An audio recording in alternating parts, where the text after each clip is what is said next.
Test. Can y'all hear me? Yep. Thanks, everybody. This is Larry. I'm here with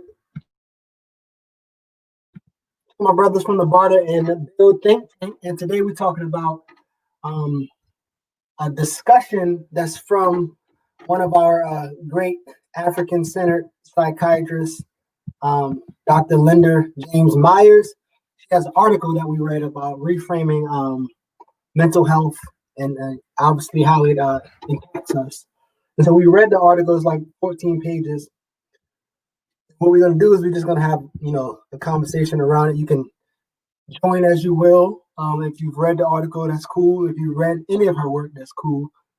But we'll just pretty much get started with a dialogue around that. And as people come in, with how we do with all the book discussions and article discussions and movie discussions, you could welcome to join. But I guess I want to hear some of y'all general thoughts about some of the things you've read, Mustafa and Crazy. You can just tell me some general thoughts and feelings about what you read, and then we can get into some of the questions and dialogue.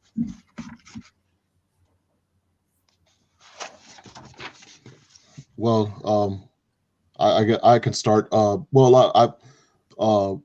It was more of a kind of a nostalgia thing for me in reading this article, because I was taken back to my time in undergrad when I was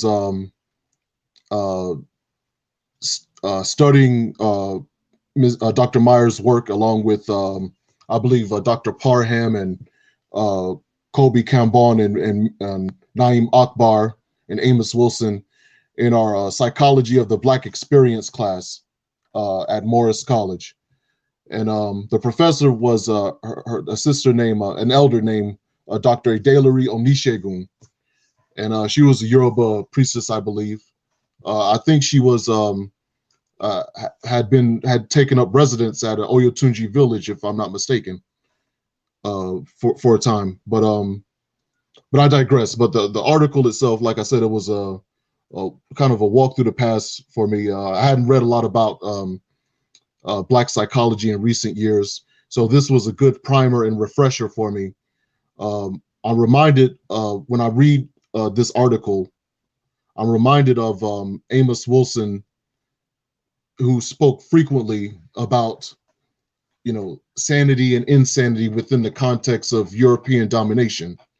And that, he, as Myers also says, or also writes, that under European domination or under European cultural regime or cultural imperialism, what's sane in that context is insane in an African context. And what's sane in an African context is insane in the cultural, European cultural context. So the way we respond, the way we conduct ourselves, the way we the mindset that we adopt, if it's something that is appealing or pleasing in the sight of European hegemony, it's something that we should really be concerned about, because it's an indication of our insanity. And Mwalimu Baruti used to say all the time, well, it still says constantly, that you can't swim in a sea of insanity and not come out wet. So we're completely submerged in an entire pervasive Eurocentric context, and our reaction and response to that is one that can be characterized as being insane. And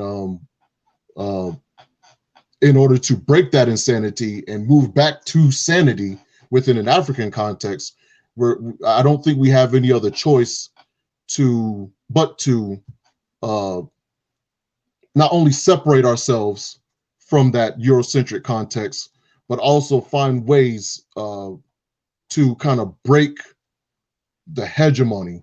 I don't think that you're going to be able to become a sane African and leave European cultural and political and economic hegemony in place. It's just not going to happen. I love that. Crazy, what you got about opening thoughts? Savo is definitely going to push us to our first question with his statement. Go ahead, please. For Hodier, glad to be back in this space, and hope everybody's doing well. This is a good piece for me. Really kind of hit home because my godmother, as I was telling Asafo, my godmother, Dr. Maria Kamban, she's also an Akan priestess, Nana Efia Santua is her Khan name. Being a former president of the Association of Black Psychology, a practicing clinical psychologist, and an Akan priestess, having all of that in one person and being close to me like a mother really helped to develop my understanding of both spirituality, psychology, and also African liberation. So what I, approached the article and this type of information, I already have a frame of thought, right? So I wanted to really get the gist of the writing, and it seems like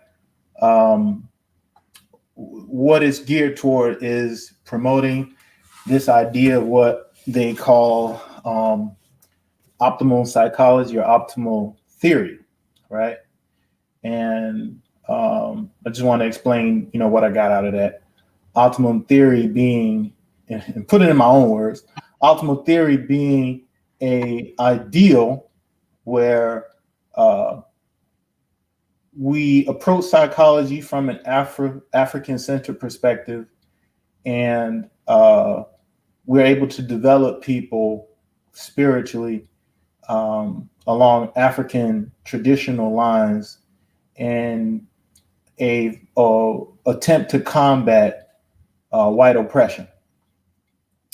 So what this does for the African individual and the African collective is to reconnect us back to our spiritual traditions, our cultural traditions, in a sense of empowerment in the face of the terrorization that we faced in this society for the last 500 years.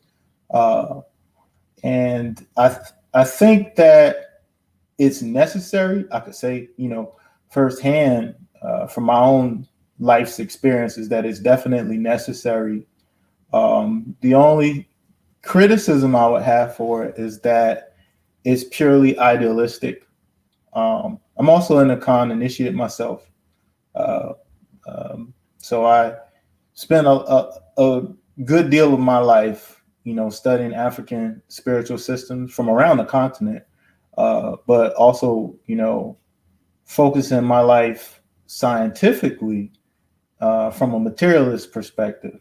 And I think that's important to bring into the discussion, the importance of having a worldview, whether it's materialist or idealist, and the importance of African people learning about materialist worldviews and seeing how our idealist, or what we call spiritual culture, can be meshed with a materialist worldview so that we can actually achieve what the goal of liberation is. Awesome. So I want to pose this first question for one or both of you. Both of y'all want to stab at it. So, as I'm looking at and reading through this, I think this is probably the third time I read through it. But one of the things, in building with other people in the community and online or whatever, what do you begin to say to, about, for people of African descent that are kind of like oblivious to their condition and looked at as like less than human to those people who are have them under hegemony? I don't want to say oppressive, because there's people say, I'm not oppressed. You feel oppressed? So what do you begin to like say to those people who are kind of like, I would say pseudo oblivious, because I feel like they're still not, but oblivious to this concept of like, yo, your condition is not good. You're dominated politically, psychologically, economically, whatever. You're not an individual. And these people treat you, policies have you to be less than human to them. How do you begin to like speak with or to those people, or even about those people? Whoever got to come off mute to y'all on mute. Well, I'll take a stab at it. I think that what your question and your remarks are kind of pushing us towards a very necessary discussion, and we've had this discussion before, but I think it bears repeating that we don't understand the permanence and pervasiveness of Eurocentric propaganda in our society, anti-Black propaganda in our society. Anti-Blackness in this society is as pervasive as water is to a fish. So, it's like kind of trying to, when for a fish, water is just what they know. It's just all around them, to the point where it's just a part of their life. They don't even realize the concept of, I'm in water. It's just the way things are. And, and I think that's how it is with us, how it is with Black people in the anti-Black society, virulently anti-Black. For us, we just accept it as a part of life. It's, a part of what we know. And a part of that is because of the permanence of propaganda, and we're constantly taught, I don't want to diverge from your question, but I will just a little bit. Karl Marx used to talk about the concept of alienation and how alienation would be a good thing for the worker, because the worker will realize how, basically jacked up their situation is, and it will, because of the gulf, because of the inequality between the capitalists and the proletariat, and that alienation will push them to revolt against that a system that makes that arrangement. But what Marx, I suspect what Marx couldn't have foreseen was the permanence and the cleverness of propaganda in a modern context of the year 2020. Our alienation now is being interpreted for us right before our eyes. And what we're being told is, don't believe your lying eyes. Your alienation is stemming from the fact that you're just not working hard enough. You're not praying hard enough. You're not going to the right church. You're not listening to the right motivational speaker. If you listen to Eric Thomas, you won't feel alienated. If you, listen to Boyce Watkins and do what he says, you won't feel alienated. If you join Oprah's book club, you won't feel alienated. It is driving us away from a critique of capitalism, from a critique of racism, from a critique of being Black in a virulently anti-Black society, to this kind of, pop psychology. If it's just all a mindset. If we just change our mindset, that alienation will go away, and our substantive reality will change. And so that brings me back around to your question. That's why we don't see what's obviously in front of us, because what's propaganda is interpreting what we're seeing, and we lack the critical thinking skills to make that interpretation for ourselves. Right. So Kwesi, let me put some more meat on the plate for you with that question. In the light what the question was, and in light what Asafo said, and I know that we are clear, like racism, Jim Crow, headline, and these things are to achieve something. And the word for it can be hegemony, domination, imperialism. So while you answer that question, could you kind of speak to the social, political, economic system that was tied into chattel slavery? It was almost like, obviously, to achieve something that is still in place. Could you kind of speak to that on your?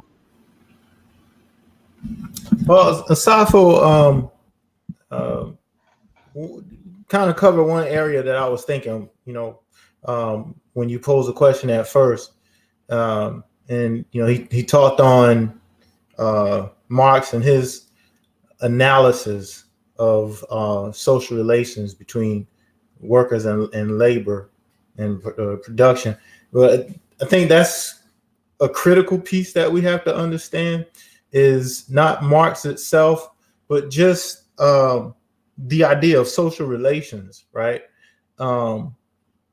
Our people in this country in particular, right? Africans in this country in particular, are at an advantage over others around the world in that we have opportunity to engage in commerce and education and politics in a large part, but we fail to realize that our overall condition hasn't changed and isn't changing. As Bob Amos Wilson say, when we were bought here, we were here as labor, and we still are labor, and cheap labor, actually becoming cheaper labor. The relationship between us and Europeans, or the dominant class, whether we use the word hegemony or just say the dominant class, our relationship between them is one of servant to master, right? And we don't see it being any different or anything being any better because it's the only system that we know of. It's the only system that we see with the image of success, right? So if I can go to work every day and come home to a house that I own and 2 cars, and my kids have every material thing that they desire, they got video games and clothes and sneakers, and my cousin lives in the projects and doesn't have anything, then I'm doing good. I'm living the American dream. I have everything that white people have. So I don't see a problem. You can't convince me in any shape, form, or fashion that I'm oppressed or that I'm living a life of subjugation, right? But when we break down the social relations between the dominant class and us, and we look at each and every area using Neely Fuller, the 9 areas of human or life activity is a good pretext, it's a good starting point. When we look at each and every area aspect of our lives, our names, for the most part, are white names. The education system is a white education system. Our psychology is a white psychology. Our religions are white. The food we eat, white. Our idea of a relationship is based on a white pathological one at that. So each and every aspect of who and what we are is dominated by someone else. This is I think the most, how should I say? I don't want to say anything that sounds condescending, but I mean, it's the most elementary thing that we could use to get people, to answer your question, to get people to understand that we're under someone else's control. You literally have to break down every aspect of who we are, what we have, and what we do in order to understand that we are not a free and independent people. No matter what we have, no matter how far we could go, no matter what we can achieve. A sister said in a comment something to the effect of us being killed off. Even if we got rid of forms of racism, even if there was no police brutality, right? Police aren't killing anybody. There's no outward racist, oppressive tactics being taken throughout the society. We're still subjugated to their domination in every area of our lives. So even though you're not killing me, right? Even though I have a black president, a black mayor, I get to go to some of the most prestigious universities in the country, every aspect of my life is still not African. So I am not a complete person. I am not free. And I think that these are the most elementary particles that we have to get people to understand. Right. So can y'all hear me well? Somebody said on the video that my audio wasn't coming through well. Can y'all hear me? It was a little choppy when you were asking that end of that question, Yeah. but it's better now. So it's choppy now, or was it got muffled, got a little muffled at the end. No, you're fine now. Oh, okay. All right.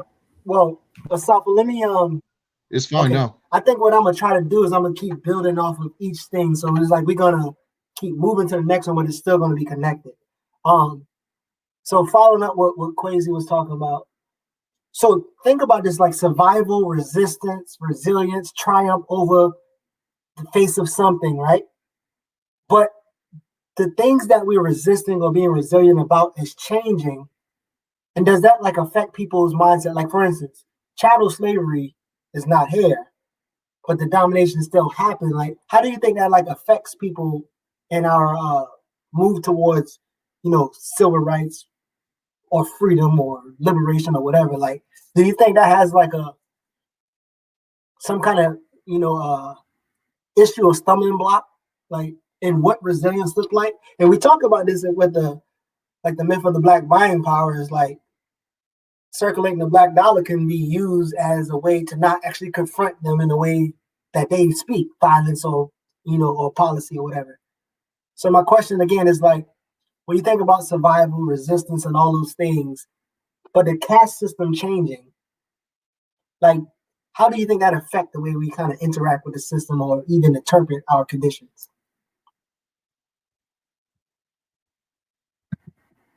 I come off mute though. Asaf, come off mute. Sorry, I keep on forgetting. Can you hear me? Okay. Well, to your question of resilience and resistance and survival, one of the things that we should understand is the fact that within the Black community itself, and many people say this, but I'm saying this for a reason, that we're not a monolithic group of people. So when we say the Black community, we have to understand that there are stark class divisions within the Black community and class antagonisms within the Black community that are just as debilitating for the Black working class and the Black grassroots as are racial antagonisms being perpetrated against Black people from the outside. And so the reason I bring that up is because, what we're being fed when there's a discussion of resilience and resistance and survival for the most part, are the accomplishments and the contributions and the achievements of the Black bourgeoisie, of our Black elites. And they're promoted and promulgated as this idea says, see how you all are doing, and they prop up the small minority of Black elite to say, your form of resistance, your form of survival, your form of resilience should come in the same form that's making this Black elite successful. And but the idea of resilience, survival, resistance, we should be critical thinkers to the point where, okay, well, we're not going to accept what's being fed to us. We're not going to accept the path that's being handed to us, I guess, or being fed to us by the Black elites. We should form our own path.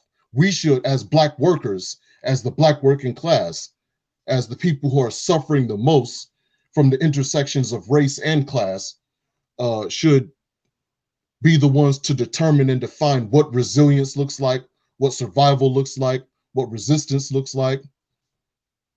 You're not going to have, you're not going to, your resilience isn't going, your resistance to white hegemony is not going to come in the form of a Buy Black app. It's not going to come in the form of a report from Nielsen Center. It's not going to come in the form of a black woman being, the lead anchor on MSNBC. That's not resistance. That's not resilience. That's not survival, because all of that will be going on while black people are being executed in mass. I'm reminded, I think it was in the Buying Power book. There's a quote, and I wish I could remember it verbatim, but I can't. But there's a quote from Professor Derek Bell, where the legal scholar at Harvard University, and he says that from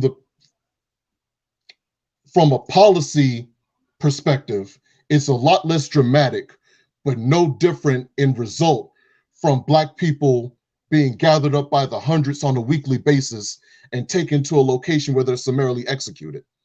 Like, the policies that are in place right now are no different from actual genocide being taken place against the African community. But that genocide, because it's couched in the form of policy, it's not as blatant. It's a lot more subtle, and that can be going on while you pick out a handful of black folks. We're gonna make this one the executive director for diversity for,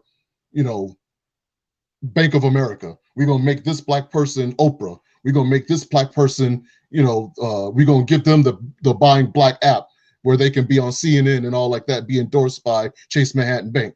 We can have all these things going on while black genocide is taking place. And in our minds, we'll be thinking, oh, well, we're doing good. We're a resilient people. We're surviving.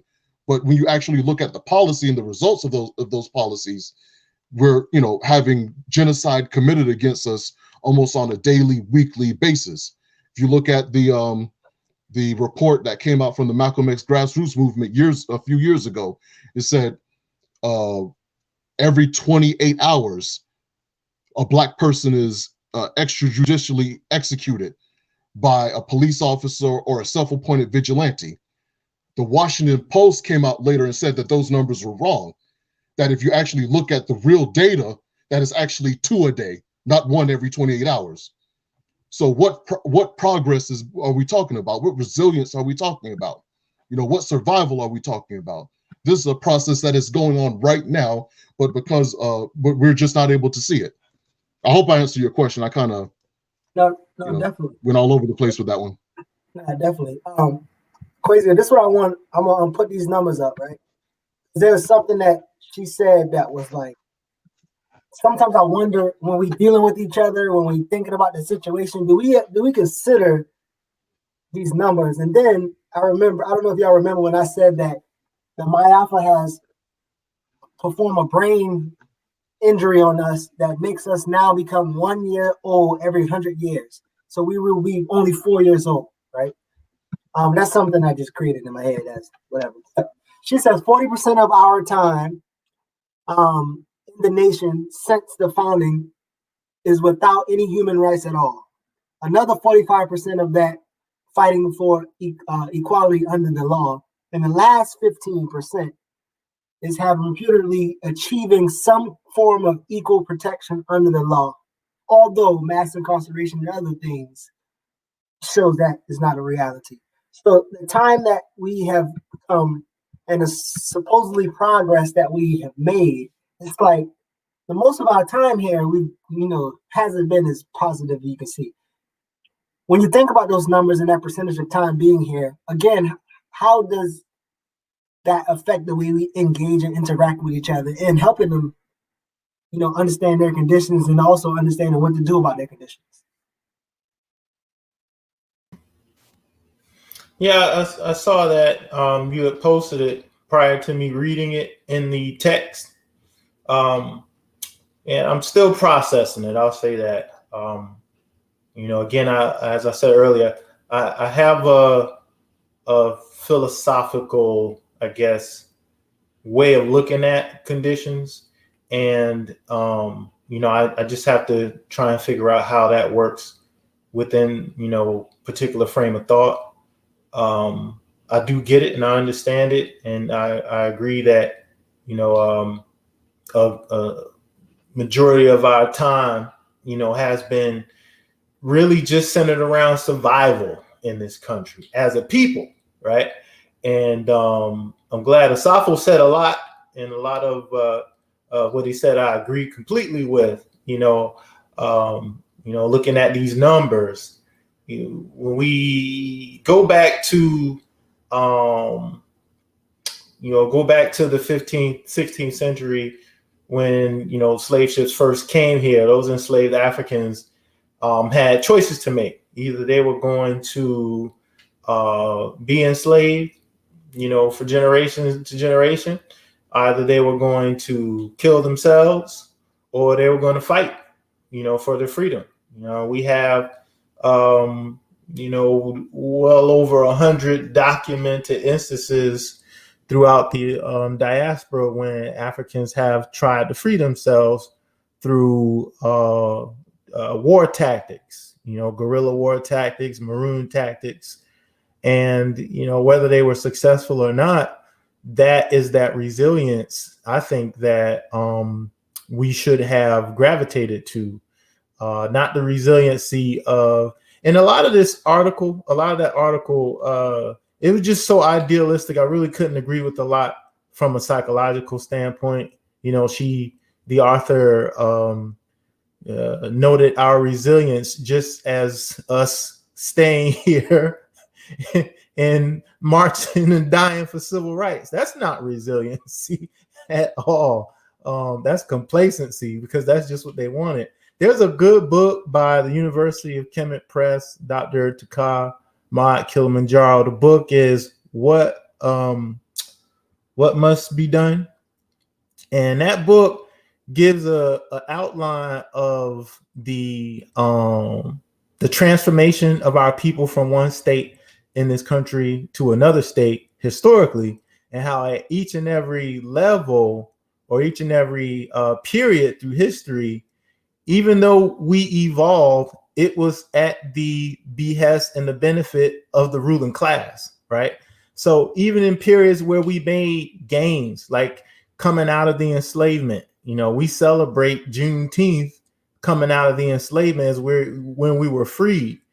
That freedom was at the benefit of the white ruling industrial class in the North. It wasn't for our benefit, And then you come into the post-Reconstruction era, where we have, Madam C.J. Walker and so many others who became wealthy. Again, they fit into the mass production capitalist system. It was like right on time, going into the civil rights movement, that era, Black workers going into the cities and taking jobs that were only left over, from the jobs that the ruling working class white people,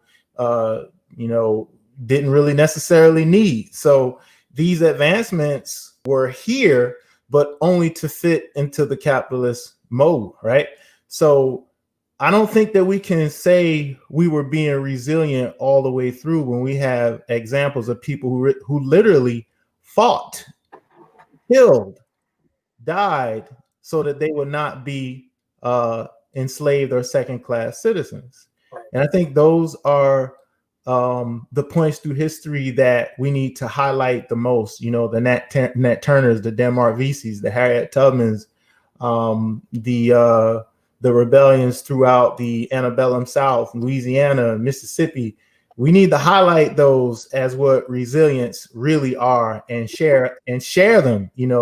I saw you had a little spat with the sister about revolution. We call revolution going to the courthouse and yelling through a bullhorn. I mean, you let people do what they feel is advancing them along, but let's look at our material conditions again. How far have we gotten? Look at that 40, 15. How far have we really gotten, and what must be done? That book from the University of Kemet Press, again, that book, What Must Be Done, really outlines the fact that, we have to begin to organize ourselves for a final solution, and the final solution, whether we all agree with it or not, it has to be one that truly liberates us from the hegemonic control of these people, and getting concessions and getting handouts and little bits and pieces of progress here and there are not the end goals that we should be looking for. We should be looking for something so much more higher than that. Right.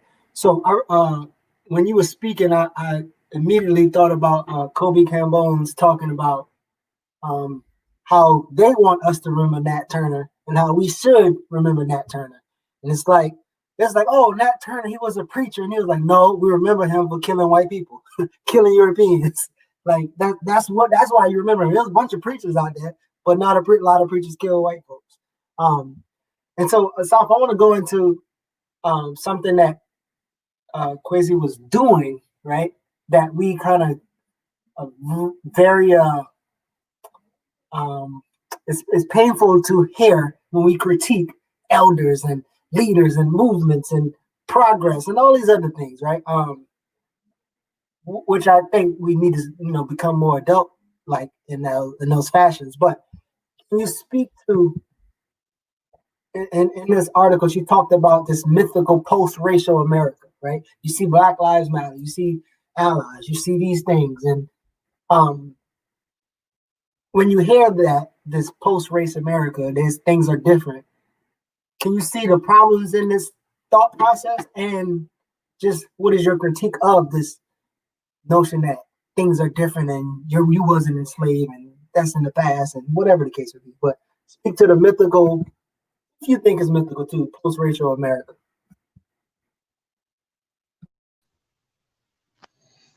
Well, it goes back to Baba Amos Wilson when he said at the very moment that we feel the freest is at that moment that we'll be the most enslaved. And there was, of course, the post-racial, that post-racialism, for lack of a better term, came with the election of Barack Hussein Obama to the presidency of the United States. And we were being told to believe that because we have this person with black skin in this position, that was supposed to represent kind of a metaphorical end of history, to the point where the battle against racism had concluded and we won. And as you know, and many of us, I think, to a certain extent, believe that. You have people like Ranoka Rashidi and Dr. Leonard Jeffries who completely and thoroughly disgraced themselves by this kind of groupie-like fawning over Barack Obama, as if Barack Obama's personal ascension to the White House represented a victory for Black people in mass, Black people all over the globe. But I don't know how they feel about that now, but they should be ashamed of themselves for, with all this knowledge that they have given to us, that they couldn't think critically enough to see through that propaganda. But there is no post-racial America. This is the same type of racism that we've always had, the same type of white supremacy that we've always had. What I would have liked for us to have learned is that with the ascension of Barack Obama and the age of Obama, was that it really doesn't matter who is in the seat. You can have a blackface in the position, but if the system is one based on white supremacy and white hegemony and imperialism and European domination over the rest of the world, you could have a blue person in that seat and it's going to be the same thing.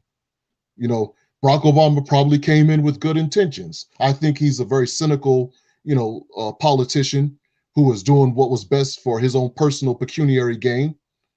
But many people will think, well, he was just a good man who was forced to do bad things, and that might very well be true. But again, that doesn't lessen the argument. That doesn't refute my argument. That is not whoever is in the seat, is the system that put that person in the seat. And even if Barack Obama came in and staunchly tried to push the pro-black agenda, he wouldn't have gotten anywhere, because the system would have just as soon spit him out and got rid of him before it allowed him to change it. That's why you really have to critique these people who say, well, I'm going to change things from the inside. I'm going to get in there and get a seat at the table and make a change from the inside. You're lying. Whoever says that, they're lying, and they're just trying to justify their own agenda. Because by the time you get to that seat, you would have been thoroughly vetted, you would have been thoroughly neutered and rendered politically and psychologically impotent by the time you got to that table. And that's what happened with Barack Obama. So, a direct answer to your question, no, this is not a post-racial society.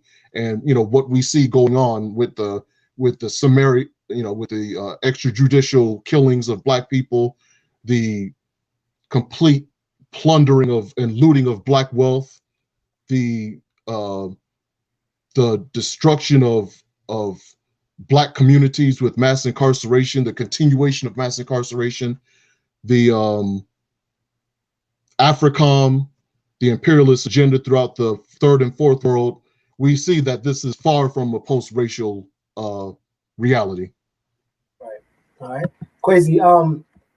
So you talked about the book a little bit, and definitely in alignment with the article about what we should do, what's next, how to respond.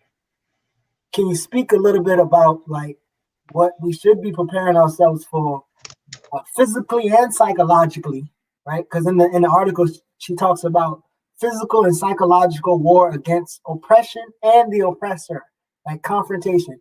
And obviously, when you're going into psychological conversation, you can include spiritual as well. But from your ideas, from reading this, just from all your readings in general, your experience, what do you think we need to be clear on when it comes to the physical, psychological, spiritual effort that it's going to take to overthrow oppression and the oppressors? I'm glad you asked those questions. That was what my frame of thought was, and I didn't get everything out or articulate things the way that I was thinking. So I'm glad you asked the question. First and foremost, we have to learn to study history more critically, more scientifically. When I was incarcerated, I spent about 5 years in the law library working on my case. I had a drug trafficking case, and a few of the elders convinced me that even though I might have been guilty, I know what I did wrong, right? Let's be honest. I know what I did wrong.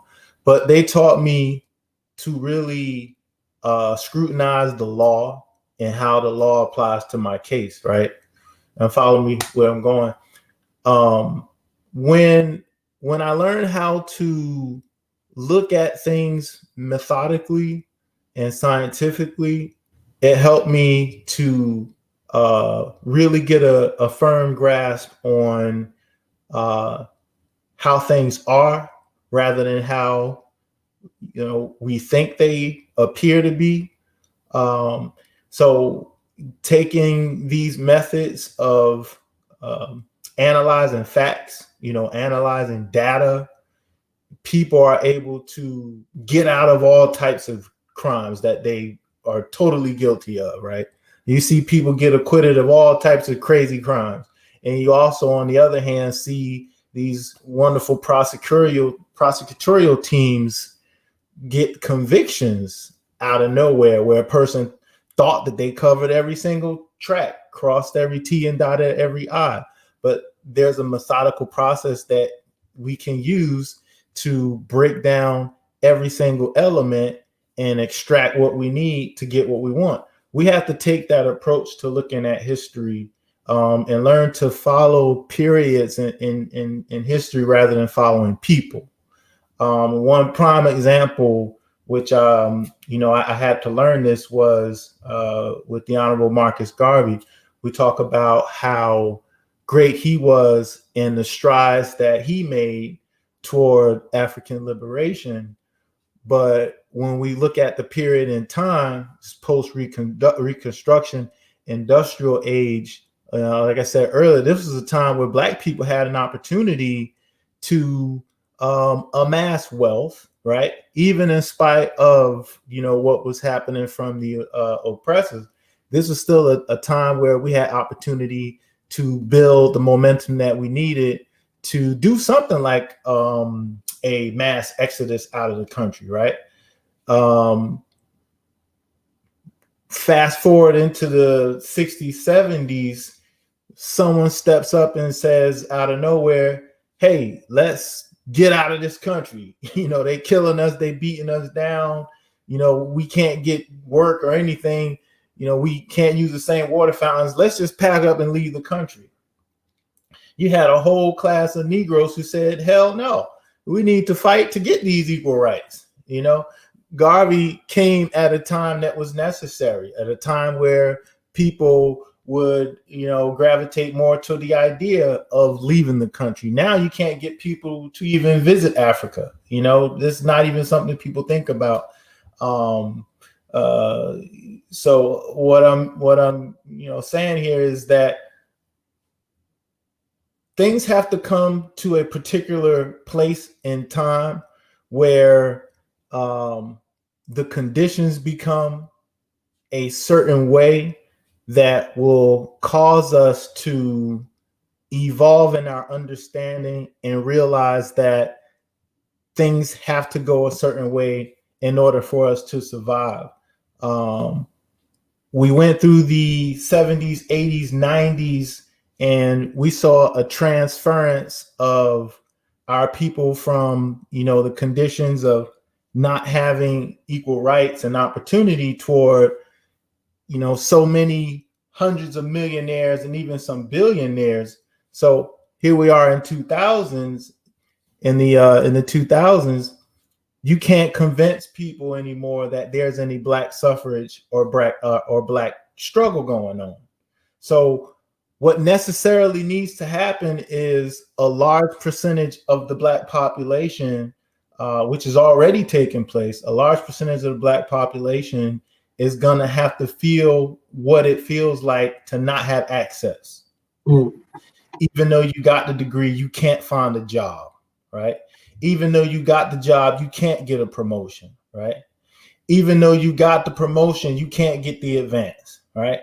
Once these things begin to happen on a mass level, which, economists are predicting by the year 2030, we're going to see such a rash of unemployment due to AI and technology that, people aren't going to have the opportunities that they had. So I'm not predicting the future saying another 10 years from now, there's going to be no more quote unquote Black middle class. But I honestly believe that we're not going to evolve to a point where we collectively feel a need for change until this Black bourgeoisie or petty bourgeoisie or Black middle class feels the pain of unemployment, underemployment. Right. This pandemic is accelerating that. You see all the deaths that are taking place. And then look at our urban communities like Chicago and New York and Detroit. These are like third world countries, right? And it's only getting worse. Right. So I hope I didn't, ramble on too much, but, just to say it plain and simply, a lot of our people are just going to have to get knocked back down before we realize that this is almost over for us. Right. If I could just add to that, if you don't mind, brother Larry. Yeah. Because I feel like this question is going to make you go in on it. But go ahead and we'll see. I'll stop you if I need to ask you. I'll go ahead and ask your question then. If that's ask your question. So okay, well, go ahead. Well, what I was going to say is that, uh, you know, we would need to understand that uh, that Brother Kwasi's predictions are right and exact, and they're right and exact because they're happening right now. They're, and if you look at the data are quite clear on this, based on the especially the stratification school of economics, that there is no black middle class if class is determined by wealth. Now, you may have a black middle class that's determined by income, but income is not wealth. Income is just a high-paying job. But when it comes to wealth, even those who purport to be members of the black bourgeoisie do not have as much wealth, even with all their college education and what have you. They don't have as much wealth as a white person who graduated, who dropped out of high school. Okay, so those economic disparities are there. So what we're seeing is a widening gulf between a small black elite that has most of the paltry amount of wealth that's in the black community. Most of it is in the hands of a small black elite, while the overwhelming majority of black people are really wealthless, have no wealth at all. But this goes back to an earlier question that you were asking, Larry, that gulf is there. The economic misery is quite apparent if you look at the data. You don't even have to look at the data. You look outside your window. The homelessness, the complete ravaging of our communities based, because of this disease, because we didn't have an economic floor in order to try to fight back or have some type of health care or anything like that. So it's here already. It's apparent right now. So we're being told again, because of propaganda, we're being told again, don't believe your lying eyes. You see Angela Rye on CNN, things are going good. You see Roland Martin with the highest rated online show on the internet, things are going good for you people. What are you talking about? Black misery. So this question is still in line, and it's like, I want you to see if you can, and I'm not asking you to be a psychologist right now, but see if you can kind of like give your psychoanalysis on why do you think people, and the black bourgeoisie is one, that's cool. I can know why them. But it's like people who are not bourgeois, who don't have the money, and just like they complaining about all black folks, but then when you talk to them, they're like individuals, right? So can you psychoanalyze why you think people are less concerned about communal survival and more concerned about individual survival? And then what is your words of advice to them, like just as raw as you can get? But first, why you think they're that way, and then like what is your advice to them? Well, I'll say that was that was for me? Of course. Okay. Yeah, well, I'll say that if again, it goes back to our how we were acculturated and inculcated with the idea of individualism. Okay, that's the socialization process in a capitalist society. Success and if I left it there, I would be wanting for more. So I'm gonna add this to it as well. I think also a part of it, specifically to the black community, is kind of a perversion of this kind of African-centered ideal of, we are all one. So if we're being taught, we've been taught in the black community for a long time that it's okay to live vicariously through the success of others, and you could be dirt poor living in the ghetto, but as long as that church is looking good and the pastor's driving that Cadillac with the 20-inch rims, it's all good. It's all fine. You can live vicariously through the wealth and success of your pastor, even though you yourself are living in misery. I think it's a perversion of an African ideal to where, as I am, so are we, or something like that, something to that effect. We see ourselves as as one commentator put it, life the movie. So we're all stars of our own little movie that's playing out, and we're going through hardships and things like that, and setbacks, and if we persevere, at the end of the movie we'll be successful. At the end of the movie we'll be like, the pursuit of happiness. We'll come out and clap among the crowd and all like that, and we'll be rich and successful and all like that if we just persevere. Don't give up, and don't blame other people for your problems and all like that. But those are myths that we're taught in this society. Those are things that we're made to believe. And once we begin to kind of wake up and see, that there's something systematic here, there's something systemic in place that persists in locking certain people out of wealth while giving all the wealth to certain other people. Once we start critiquing that, we're smacked back down by others who haven't awakened and say, oh, stop blaming other people for your problems. Oh, you just need to work hard. You need to pray hard. You need to, look at this motivational video. You need to get up earlier. You need to, whatever, just any plethora of things that are used as convenient cop-outs as to why we're going through what we're going through. But it all goes back to how we're socialized. We're socialized to be individuals. Doing something for the collective is alien to us. And I would even say that among the African-centered folks.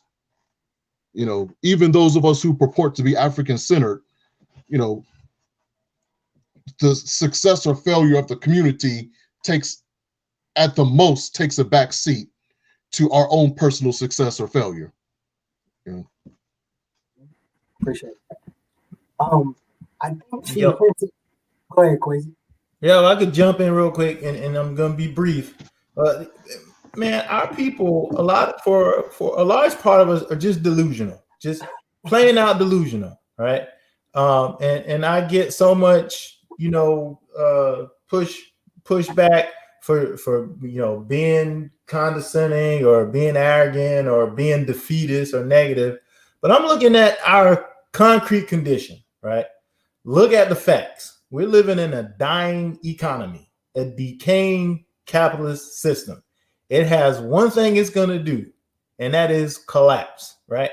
We might not see it in the next 10, 20, 30 years, but it's on a downward spiral. So if you're thinking about your children, your grandchildren, your nieces, your nephews, and what their futures are going to look like, then you have to start thinking about these things from that lens.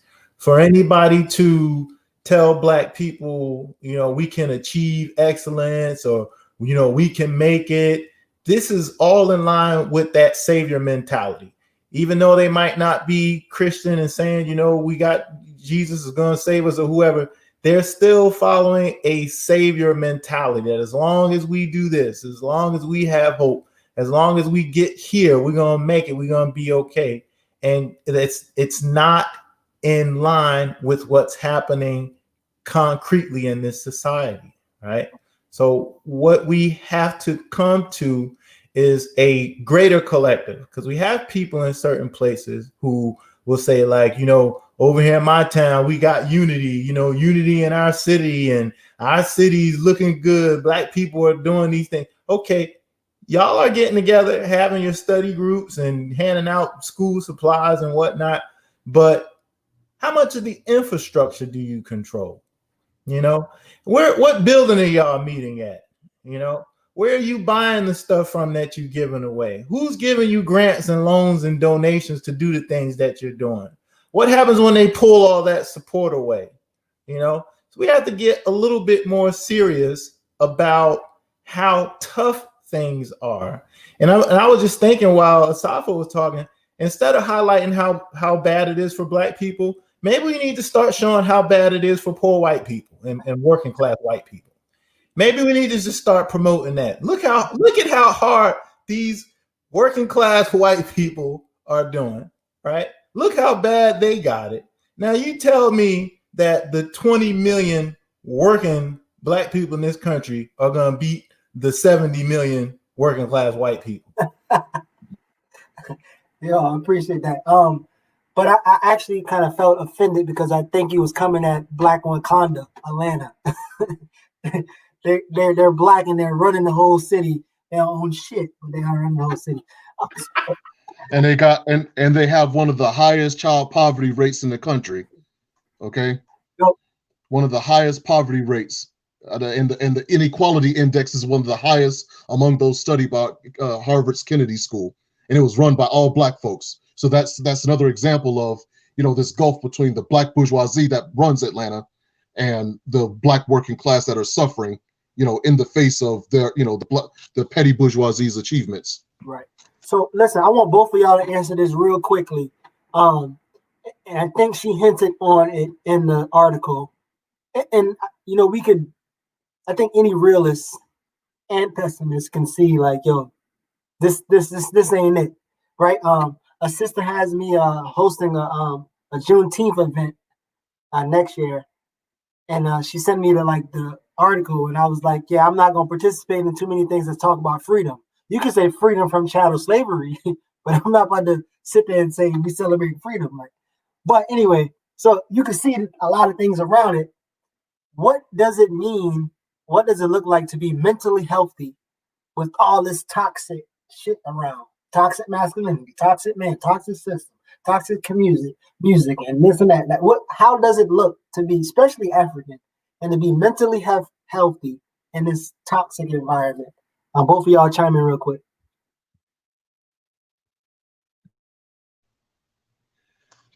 Go ahead.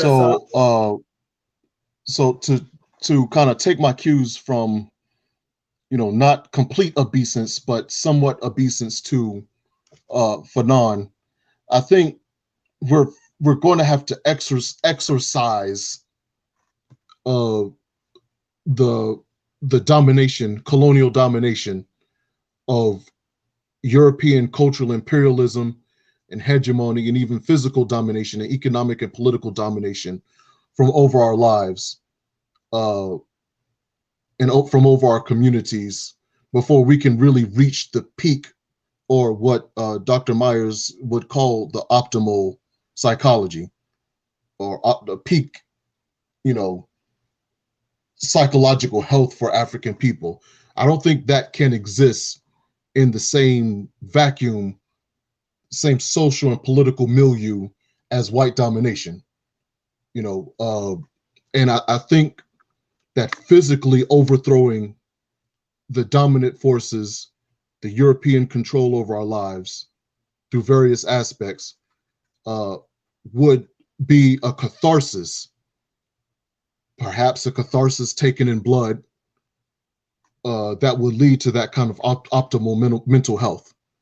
That's why I'm critical of the cats and the brothers and sisters who say, okay, we're going to go off over here and form our own little thing, and we're going to have our own little Black Africa, in our own little enclave, while leaving these white boys in control, because that's because it's not going to mean anything. Oyotunji village, as good as it is, and it is good, only exists because it's not a threat to white domination. If it were a threat to white domination, there will be no Oyotunji village. It'll be gone. Okay.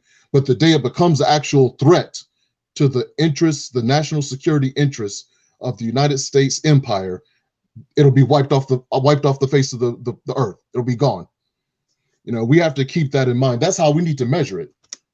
That's what is it that we do as African people that is a threat to their power, and that's what we need to be doing the most. Absolutely. So before Quasi go, anybody else that want to give a shot to that answer? You're watching from Facebook, YouTube, or wherever. What does it mean to you to be mentally healthy within this toxic environment? Quasi, definitely go, and then you just remind me of the phrase that is regurgitating now because of Nipsey said it. Don't stay safe or stay dangerous, right? Stay dangerous to white supremacy or hegemony. Go ahead, Quasi. mentally healthy within toxic environment. Well, Asafo said it. He said everything. That's why I don't mind. Coming in second to him. The brother wraps up thoughts very articulately and concisely. So I agree with everything he said. My solution to let me back up a little bit. I agree. First and foremost, we can't have a level of sanity while within here, right? Like it's like brothers in prison who are incarcerated. They call the outside world the free hell, right? So if you understand that we're living in a condition like this, then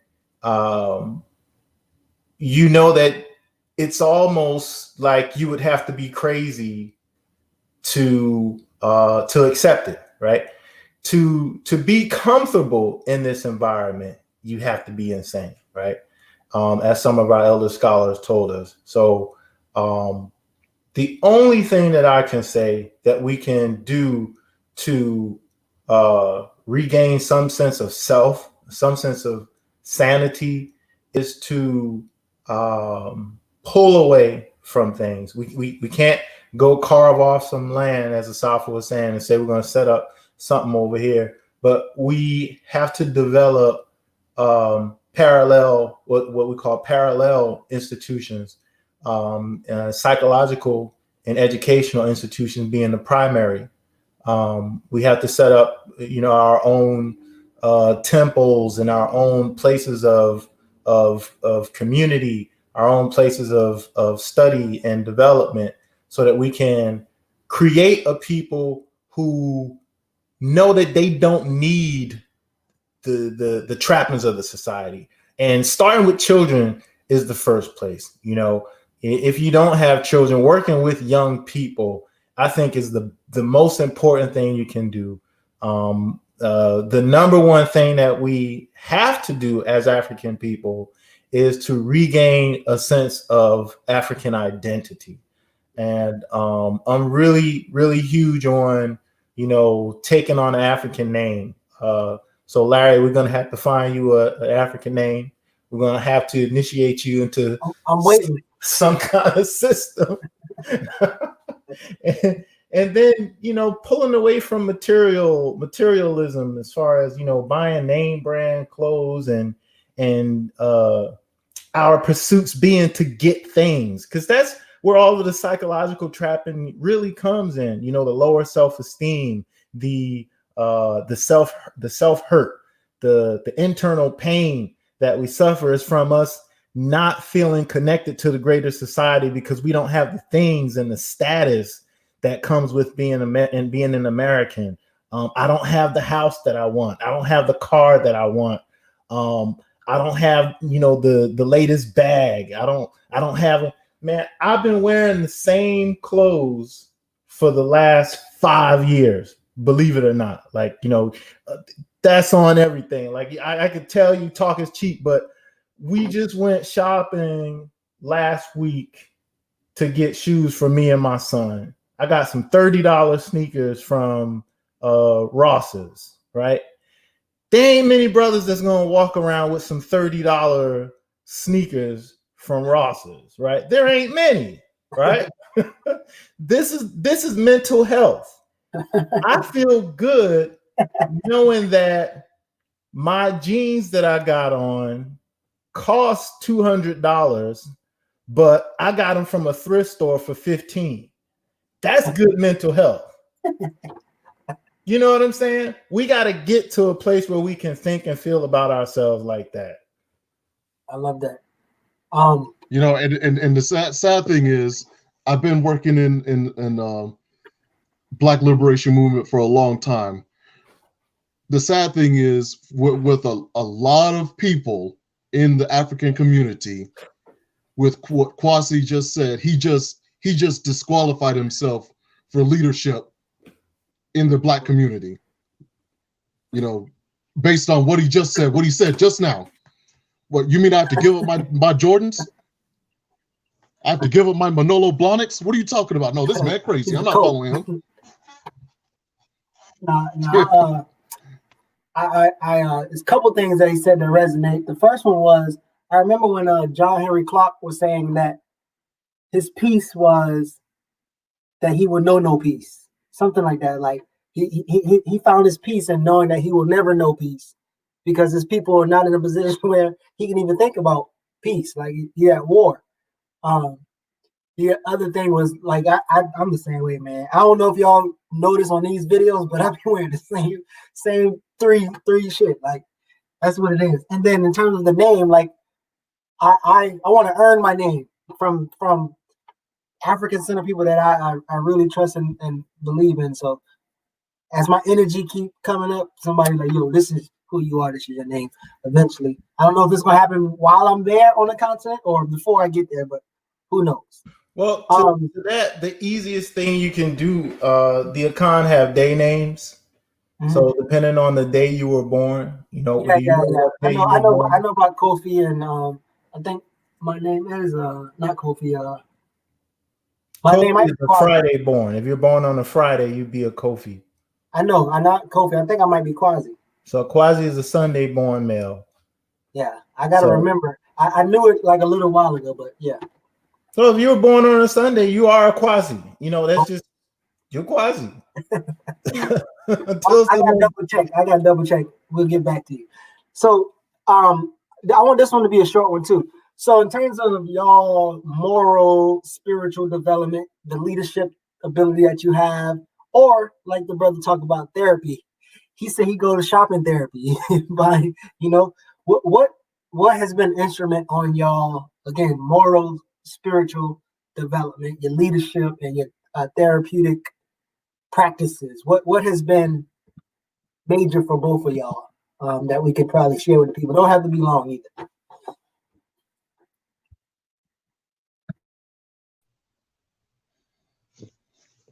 Well, my writing, my work in the community have been those two things more than anything else have proven very effective and very cathartic and therapeutic for me.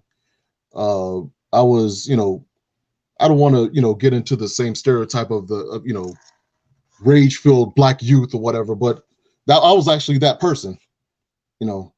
I was actually, and I've written before how, I've been quite clear and quite transparent about my past as someone who would be considered a predator, someone who would be considered someone who I could sniff out a mark and be able to, adapt to what that person would want to see in someone else, what type of person that person will want to give money to or loyalty to or what have you, whatever I had to get out of that person, I would adapt my what I would say, how I would act and everything in order to make that mark give me what I wanted. And I was like that for a very long time. And it's just the way I was raised. I was raised by parents who told me that, to show genuine love to somebody was, making yourself into a target, making yourself into a mark.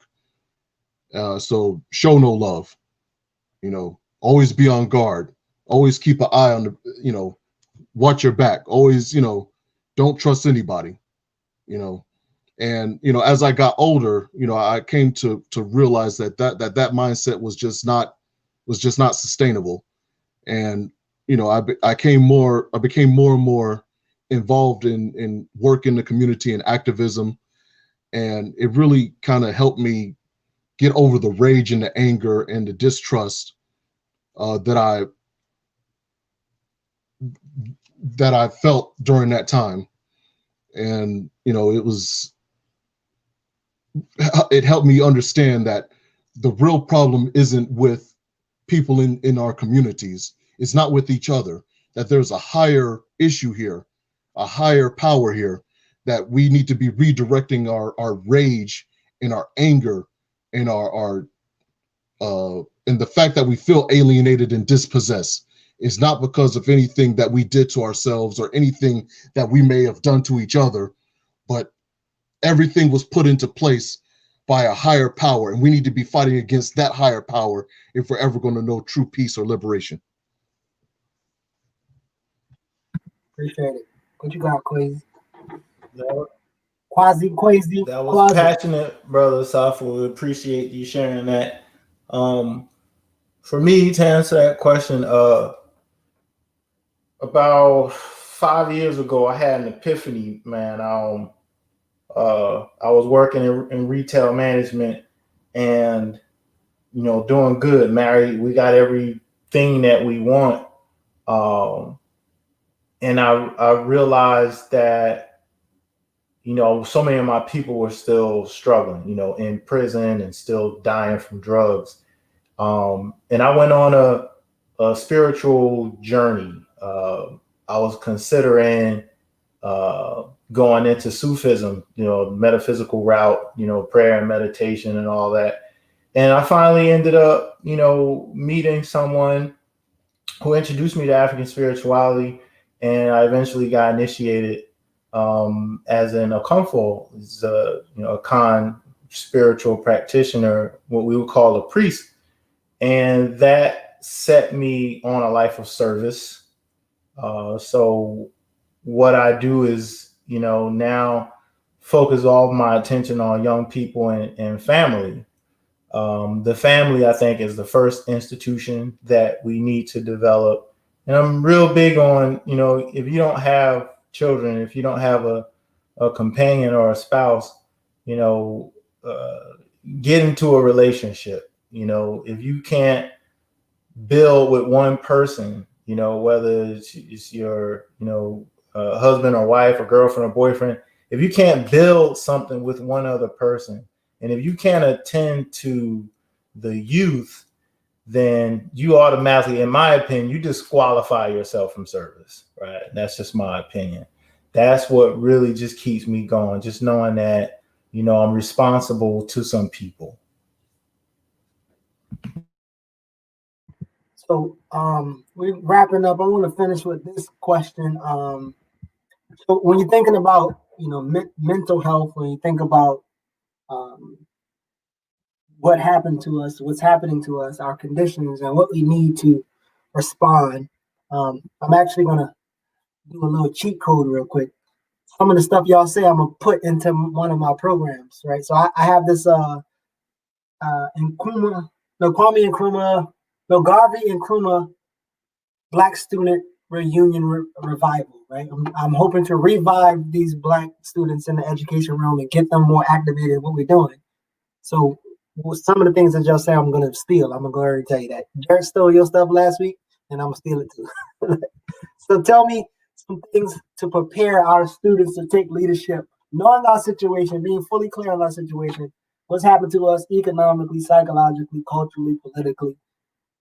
How do you begin to prepare our students, especially the students that are listening and watching, prepare them for what we have to deal with while we are on this earth?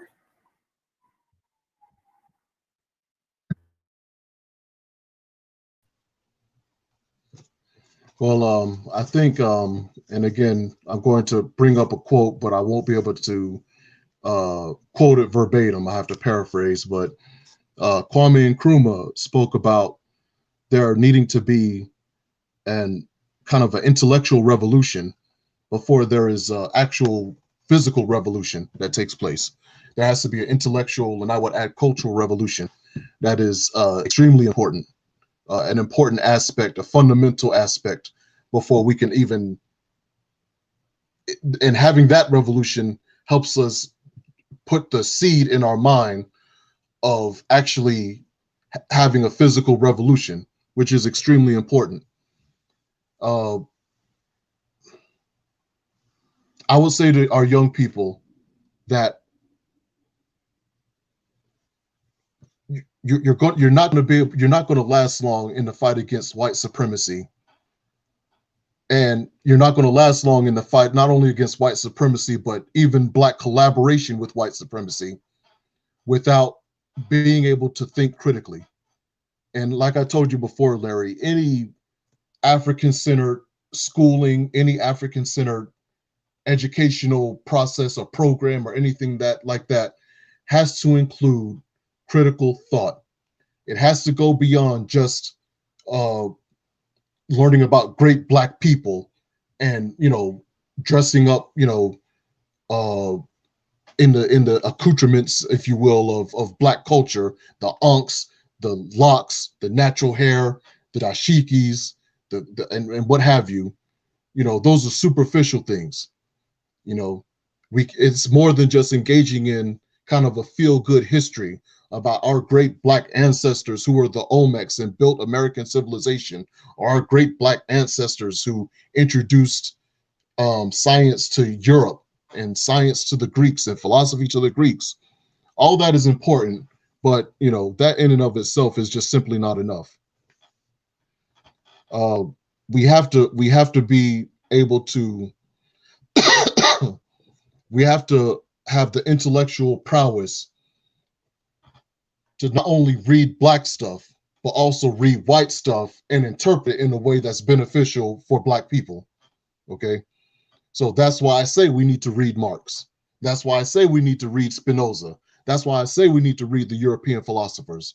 That's why I say we need to read the literature, the classical literature of Europe, just as much as we read the classical literature of Africa and the Black writers, the Amos Wilsons and Marimba Anis and others. You know, all of it is important because all of it goes into the thought process of how we develop a substantive revolutionary mode of attending or revolutionary activities. You know, Amos Wilson used to say all the time, you know, African-centered, we need to define African-centered by what's good for Black people. If it's good for Black people, it's African-centered, okay?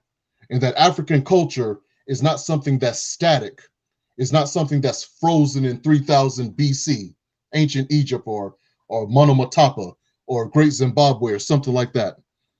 You know, African culture changes and it adapts based on what we need at a particular time in human history.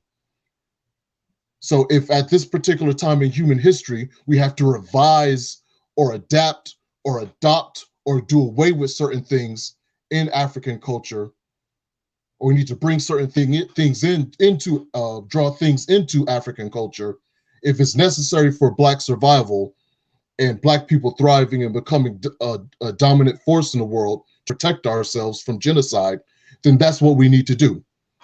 But again, all of that, you know, I'll rein it back in. All of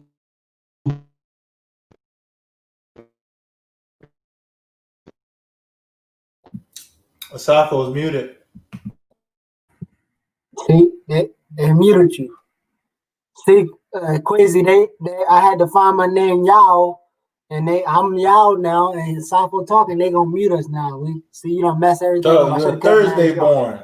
You're a natural people person. Clever, yeah. I remember the things, but I just couldn't remember the clever quick problem solver. Asafo said before we got started that they were gonna cut them off because they always do.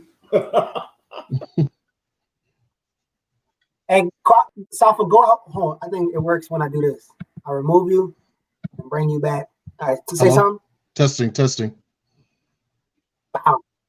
Word. No, it's well, I mean, I was pretty much finished. But I was gonna say, yeah, but that's what I would impart to young people who may be watching or may watch this later, that, you know, it's you're not going to, we need to be very wary of people who say, oh, I'm not about all that reading and stuff, I'm about action. Like, and I think you made mention of that in an earlier Facebook post. You know, we need to be very, very wary of people who say something like that, because most of the times when they say, oh, I'm just about solutions, I'm all about solutions, more times than not, those solutions are self-serving and they serve to benefit the person who's saying that and not the entire community. So, you know, we shouldn't be afraid of being theoretical, being abstract. We shouldn't be afraid of being critical thinkers. We shouldn't be afraid of being intellectuals. And that's gotten a real bad rap, you know, being an intellectual. Right. That's what I would say. So I'm gonna read the thing you was referencing to, and then Quasi, I want you to go about. So earlier, yesterday actually, I said, "Yo, I've noticed and speak with folks who are heavily critical about Black issues. If you press them a little, you will see that they're on some individual anti-collective mindset. It makes no sense to speak on it if you don't care to organize and change it. Thinking you can achieve anything yourself is already delusional. But I realize a lot of folks aren't really risk takers. No matter what they give off in public, they play it safe for the most part. They often don't even attempt to solve problems, or they put their laser focus on low-hanging fruits that gives them little to no challenge. Oftentimes, folks want to do busy work, claiming they are done with reading, studying, talking. They arrogantly proclaim that they're about that action, but they've never ever come close to being prepared mentally, as they don't even understand the problem most of the time. Their lack of knowledge and patience has them unprepared, not able to correctly gauge, hence limiting their chances of not only solving a problem, but even understanding the problem. That was my Teddy Talks earlier. What advice you got for the young folks, Crazy? Well, I appreciate that that word. Now, I felt like I was in church for a minute. He delivered that word hard. He'd be a really good preacher. No disrespect, but yeah, you delivered the word, man. Emotional and thorough. So I appreciate that. And Larry, that post, yeah, that was interesting. I think you might have pushed a few buttons. You got a way of pissing people off, throwing little kidney punches. But to answer your question, from experience, I'll talk from experience. I started out trying to do like a leadership development program with brothers who were coming out of prison. And I found so many challenges, right? Just so many challenges with consistency. And then I went into the youth correctional and probation, the juvenile justice system. And that was tough too. So I settled, working with grade school, 1st through 5th grade. That was my niche. I really connect good with young people.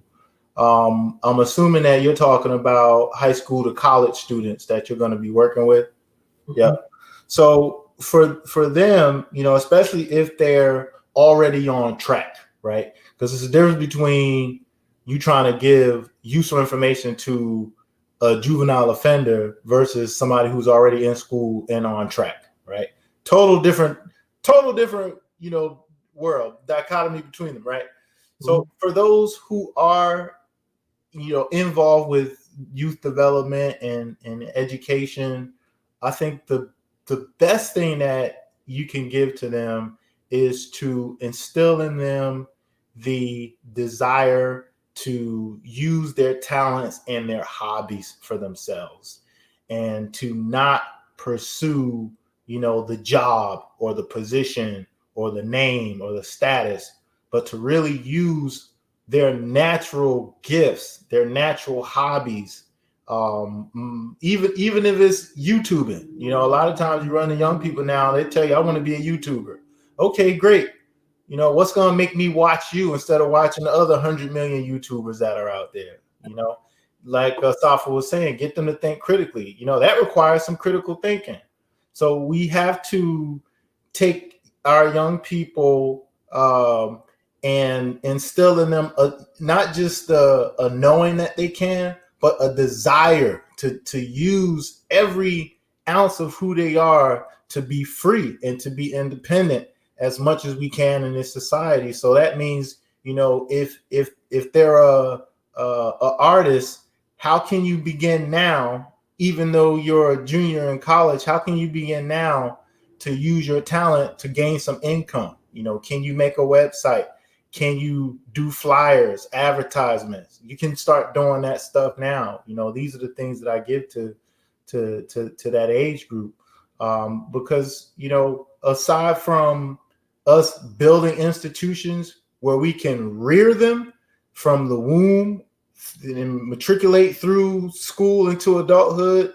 I don't want to sound defeatist, but it's really tough. I mean, I commend anybody who works with young people because it's the greatest challenge we have. And one of my favorite sayings is, our young people are our only natural resource. You know, they're the only thing that we control until we give them away to the oppressor. So, you know, that's it. You know, we have to continue to organize like we are right now. And we have to develop institutions that we have control over so that we don't have to tell them what to do. We can literally guide them from one stage to the next stage. So for the young people that you work with, I'm sure you know of collaboratives and programs in the community. You have to steer them to those African-centered youth development programs, to those talks and to those schools of higher learning. So I think that's all that we can do. I appreciate it. So thank you both of y'all for coming through and being attentive. We have a couple more fellas that couldn't make it today, and but I appreciate y'all time. Thank you for the people watching and rewatching. Next, we actually will go into a deep study into white cultural history and all those other things, and we'll pick that book apart. It's called Yurugu by Dr. Ani. So if you are interested in joining them, this one is going to be a mix of men and women, right? So if you want to join the discussion, the reading, and the studying, definitely let us know. There's a women group, a men group, and we're going to actually do it together for this one. But it's Yurugu. So they agreed to join with us?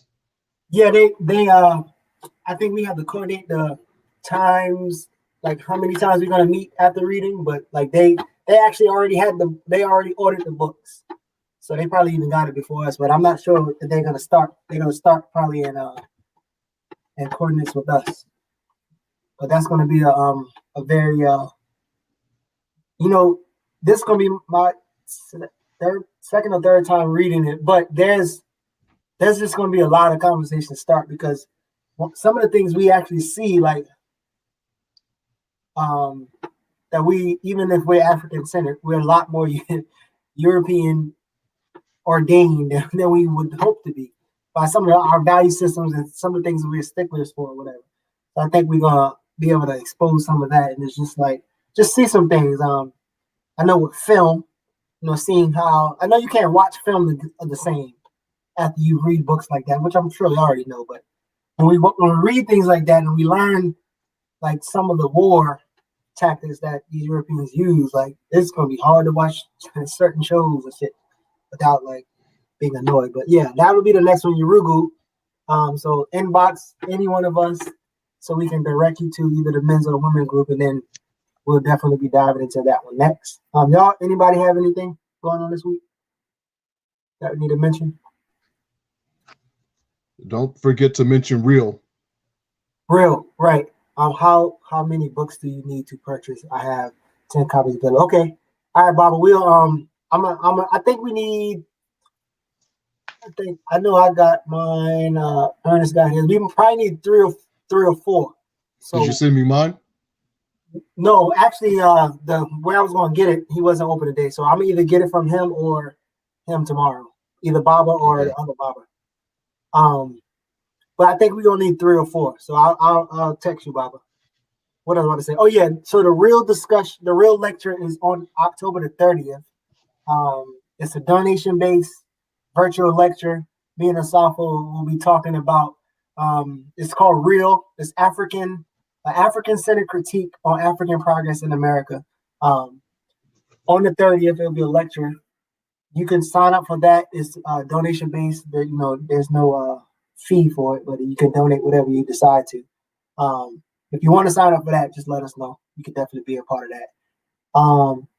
The 17th and the 18th, Baba, myself, Baba Baruti, a bunch of other speakers are doing a revolutionary revival.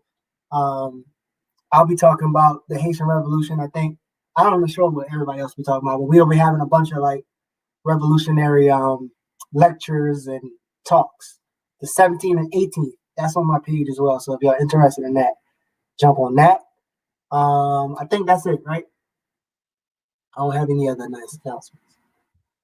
All right. Well, appreciate y'all. See y'all next time. Peace.